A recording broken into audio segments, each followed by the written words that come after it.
شاید روز از روزها تو را غیبت کرده باشم. خواه ناخواه زبان در نفسی من و یا با جماعت و قصد و یا به اختیار می لغزد. امید دارم که مرا می بخشی اگر تو را غیبت کرده باشم. من یقین کردم که خدا شخصی غیبت کننده را نمی بخشد تا وقتی که شخصی غیبت شده نبخشد. این نوار را به هر کسی که در روی خط من هست فرستادم. این نه به خاطر ضعف و بیچارگی من است، بلکه به خاطر ترس از خدایی که آسمان و زمین در اختیار اوست. اگر مرا بخشیده باشی با پیامک خبردار کن.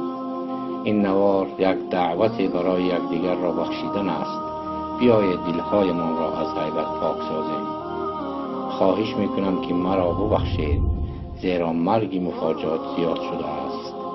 خدا شاهد است که من تو را به خاطر خدا بخشیدم. این نوار را یک دعوت خالصانه یکدیگر بخشی و پاک سازی قلب پیش از رمضان مبارک می نامیم. همیشه سلامت و تنصیحت باشید.